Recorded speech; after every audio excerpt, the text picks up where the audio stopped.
Le logiciel CSB offre deux méthodes de résolution pour un problème de poutre, selon la théorie classique des poutres ou bien selon une théorie de poutre qui permet de tenir compte de l'influence des effets de bord dus aux conditions aux limites. Une théorie classique n'est applicable que si les effets de bord dus aux conditions d'extrémité restent confinés au bord et sans grande influence sur la solution. Dans le cas contraire, la théorie classique n'est plus applicable et il devient nécessaire de disposer d'une théorie de poutre que l'on dira non classique, à même de rendre compte au moins de l'essentiel de ces effets de bord. Cette vidéo est dédiée à la présentation de la théorie non classique implémentée dans CSB que l'on désigne par RBT comme Refined Beam Theory. Pour cela, il est d'abord nécessaire de rappeler la théorie classique de référence qu'est la théorie de poutre de Saint-Venant et d'en préciser la limite de validité. La théorie RBT est une théorie de poutre d'ordre supérieur, basée sur un modèle cinématique particulier qui sera précisé. On montrera alors, sans rentrer dans des développements théoriques ou techniques importants, pourquoi le modèle RBT permet de mieux rendre compte des conditions d'extrémité en force et en déplacement. Pour la clarté de l'exposé, on reprend le problème de poutre qui a servi à la présentation de la théorie classique. Il s'agit de l'équilibre d'une poutre console de longueur L, d'axe Z, de section constante S, soumise à une force volumique F et à une force surfacique grand H appliquée sur sa section extrémité. On note G le centre de la section et X et Y les axes de la section. On note enfin sigma et xi les champs de contrainte et de déplacement correspondant à la solution tridimensionnelle élastique à l'équilibre. Par ailleurs, il n'est pas inutile de revenir sur le cadre général d'une théorie de poutre. Tout d'abord, une poutre n'est pas un milieu unidimensionnel, mais un solide tridimensionnel élancé selon une direction.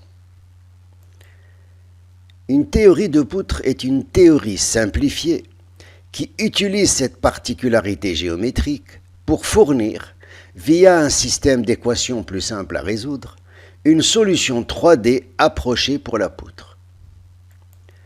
Enfin, on qualifie de classique une théorie de poutre qui s'inscrit complètement dans le principe de Saint-Venant et dont l'objectif se limite à approcher la solution tridimensionnelle intérieure, c'est-à-dire loin des bords. Ceci étant, rappelons l'essentiel de la théorie classique de référence qu'est la théorie de poutre de Saint-Venant. La théorie de poutre de Saint-Venant découle de la solution tridimensionnelle de Saint-Venant, laquelle identifie exactement la solution 3D intérieure. Établie à l'origine pour le cas des sections homogènes isotropes, elle a été étendue assez récemment au cas d'une section composite absolument quelconque, c'est-à-dire de forme quelconque et constituée de matériaux anisotropes librement agencés. Et c'est cette version étendue de la théorie de poutre de Saint-Venant qui est implémentée et qui joue le rôle de théorie classique de poutre dans CSB. Maintenant, comment s'exprime cette théorie de poutre de Saint-Venant? Dans cette théorie, les actions extérieures et intérieures agissant au droit d'une section sont réduites à leur torseur résultant, c'est-à-dire à des quantités 1D ne dépendant que de l'abscisse Z de la poutre. Il s'ensuit par dualité que le mouvement généralisé 1D de la poutre est aussi décrit par un champ de torseur noté U, dont les éléments de réduction s'interprètent comme décrivant la rotation et la translation de la section. Et il s'ensuit par là même que la déformation associée à ce mouvement est donné par la dérivée du torseur des déplacements. L'exposant prime désigne ici la dérivée par rapport à z. Dans la théorie de poutre de Saint-Venant, ces différentes quantités 1D sont gouvernées par un ensemble d'équations 1D qui ne portent que sur la variable d'espace z et dont la solution 1D permet de remonter ou de générer la solution tridimensionnelle de Saint-Venant qui lui est associée. L'ensemble des équations qui décrivent la théorie de poutre de Saint-Venant sont résumées dans cette diapo. Un système d'équations 1D dont la solution 1D permet aussitôt de générer la solution 3D de Saint-Venant en termes de contraintes et de déplacement, et dans lesquels xi représente les 6 efforts intérieurs. Ces équations de la théorie de poutre de Saint-Venant font apparaître des quantités qui ne dépendent que de la nature de la section. Ces quantités de section sont l'opérateur de comportement 1D, lambda, et pour chacun des 6 efforts intérieurs classiques, un champ de contrainte et un mode de déformation particulier noté sigma i et mi en bleu. Ces quantités de section constituent un ensemble pertinent d'informations sur la mécanique de la section qui rendent compte de la nature de la section, forme et matériaux. Parmi ces caractéristiques de section, nous retiendrons pour la suite les modes de déformation associés aux 6 efforts intérieurs et notés MI, et que nous qualifierons de modes fondamentaux de déformation de la section. Pour une section donnée, forme et matériaux, le module de calcul de section de CSB détermine ces 6 modes de déformation de section de manière automatique. Pour illustration, voici les modes d'une section homogène isotrope et d'une section composite. Voici les modes de déformation de section d'une section rectangulaire homogène isotrope. Il y apparaît que l'effort normal et les moments de flexion conduisent à une déformation dans le plan de la section, traduisant les effets Poisson. Alors que les efforts tranchants et le moment de torsion conduisent à des gauchissements de la section. Cette partition continue d'être vraie pour une section homogène isotrope, quelle qu'en soit la forme. Cependant, pour une section composite quelconque, chaque effort intérieur conduit à un mode de déformation spatiale qui combine une déformation dans le plan et un gauchissement de section. C'est par exemple le cas de cette section composite stratifiée dont chaque pli est isotrope transverse. Maintenant, revenons à la solution de Saint-Venant. Intimement reliée au principe de Saint-Venant, la solution de Saint-Venant n'est valable que loin des bords. Mais le principe de Saint-Venant ne nous donne pas de réelle information quant à l'étendue des effets de bord.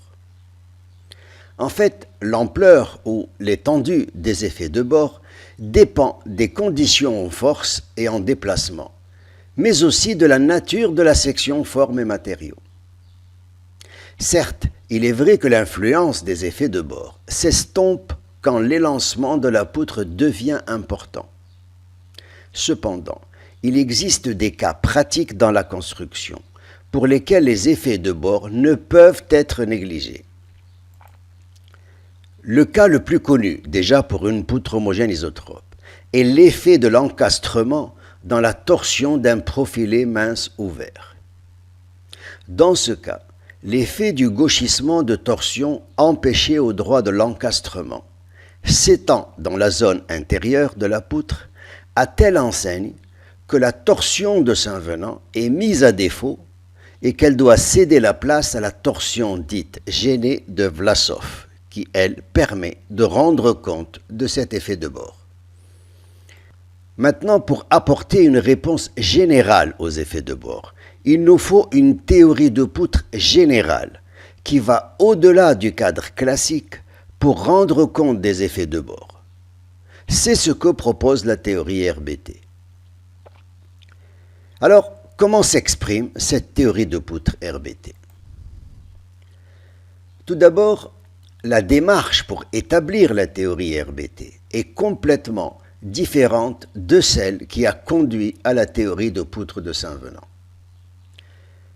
La théorie de poutre de Saint-Venant découle de la solution tridimensionnelle de Saint-Venant, alors que le point de départ de la théorie RBT est un modèle cinématique, c'est-à-dire une hypothèse qui stipule que le champ de déplacement de la poutre a une forme particulière.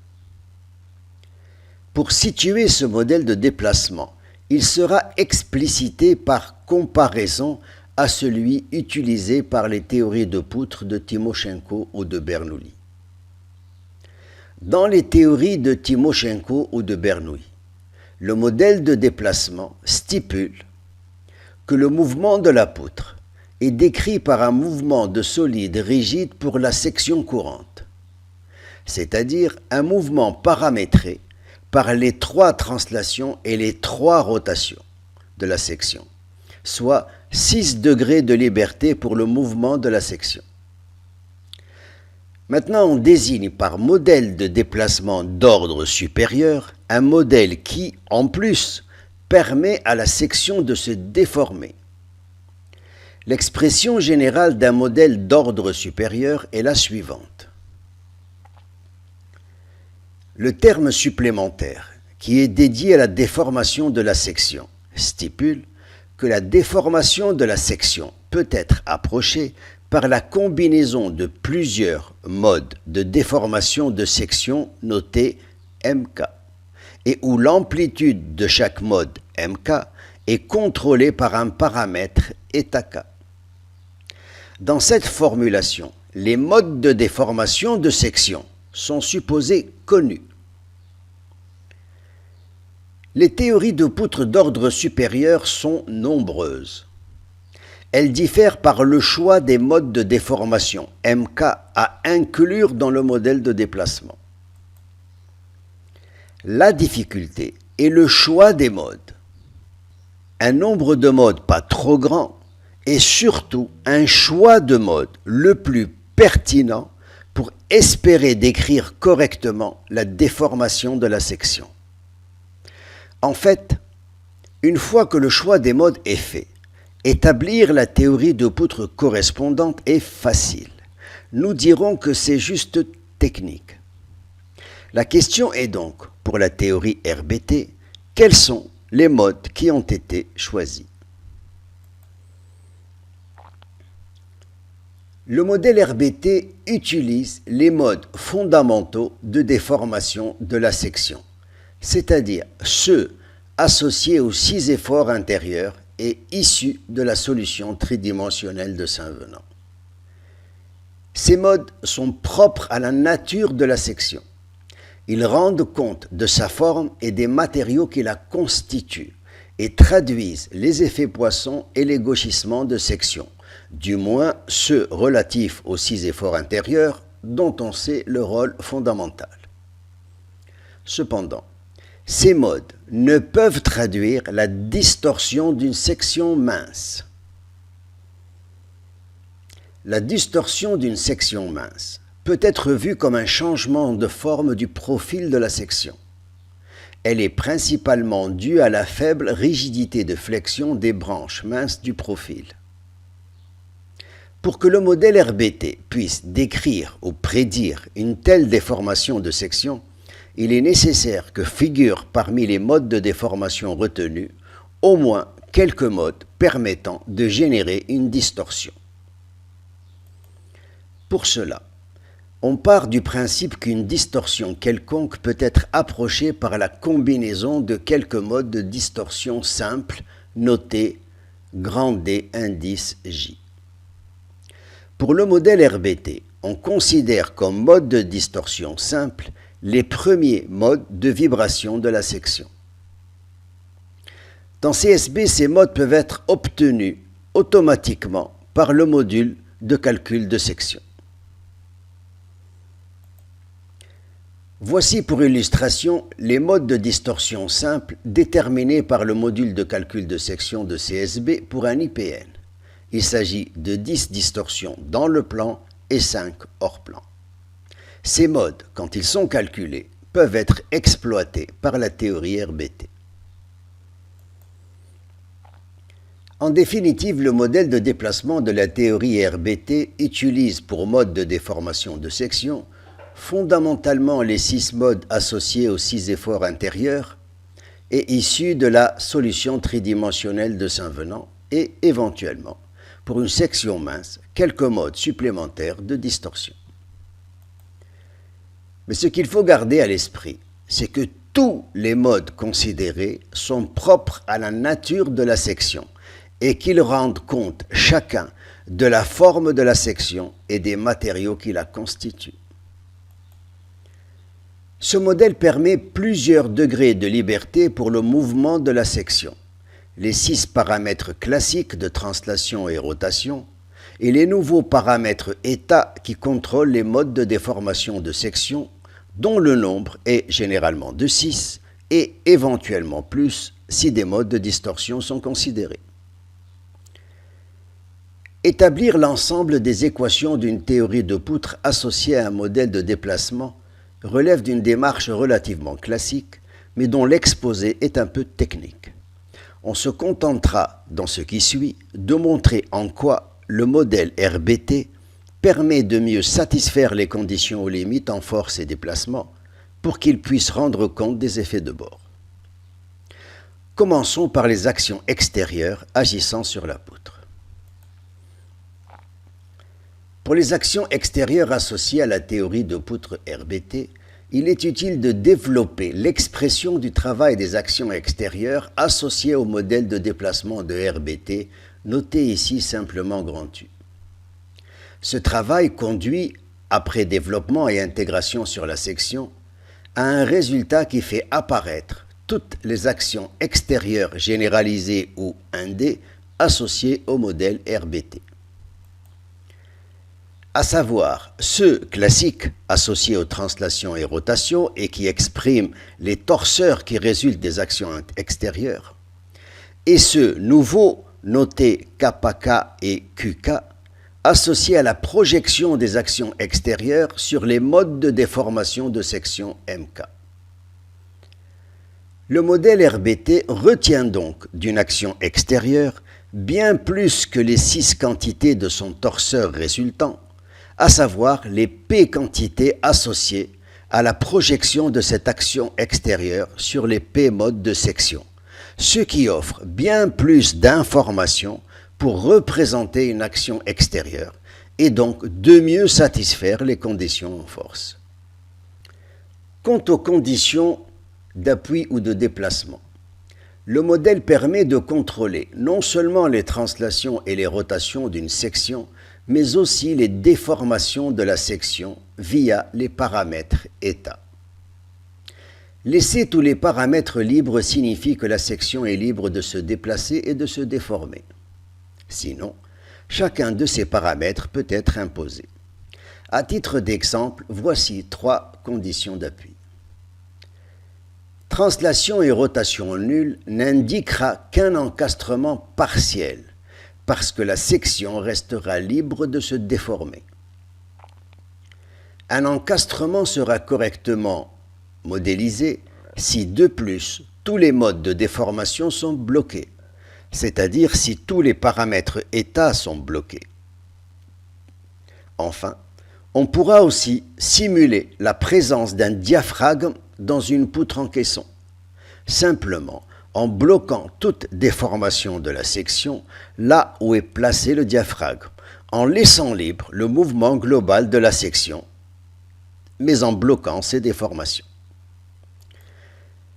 Ainsi, dans la théorie RBT, les actions extérieures ne se réduisent pas uniquement à une force et à un moment, mais aussi à leur projection sur les modes.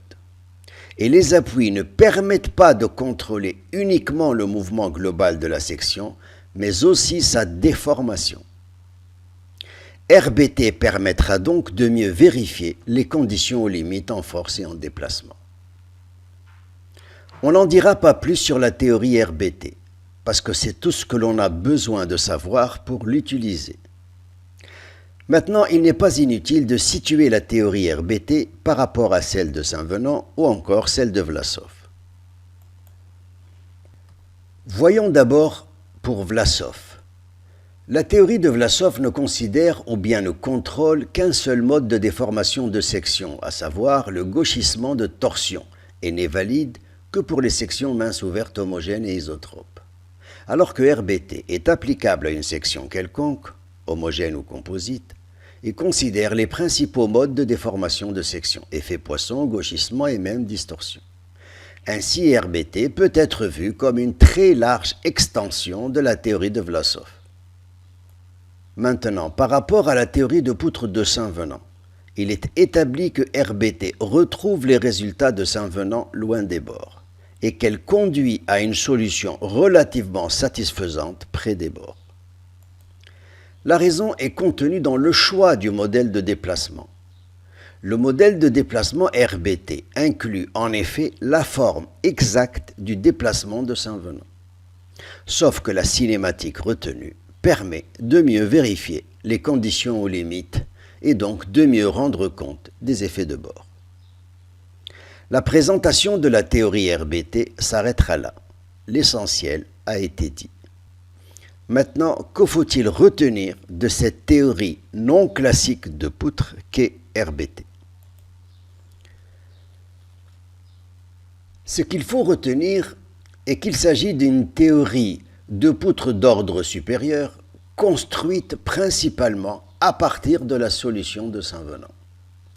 Elle conduit à des résultats qui coïncident avec ceux de la théorie de poutre de Saint-Venant loin des bords, mais dont la qualité près des bords est plus satisfaisante via une meilleure modélisation des conditions de force et d'appui. RBT peut aussi être vu comme une très large généralisation de la théorie de Vlasov, dans la mesure où elle est valable pour un chargement quelconque, une section quelconque, et qu'elle permet de contrôler les principaux modes de déformation de section, effet Poisson, gauchissement et distorsion. Dans le logiciel CSB, pour le traitement des problèmes de poutre, qu'il s'agisse d'équilibre, de vibration ou de flambement, deux méthodes de résolution sont proposées, classique ou avancée. Celle classique correspond à l'application de la théorie de poutre de Saint-Venant, qui est la théorie classique de référence. Et celle avancée correspond à l'application de la théorie RBT pour rendre compte des effets de bord. Les calculs dans CSB étant extrêmement rapides, il ne coûte rien de comparer les deux solutions pour juger des effets de bord. Voilà. Ce sera tout pour la présentation de la théorie non classique de poutre désignée par RBT et implémentée dans CSB.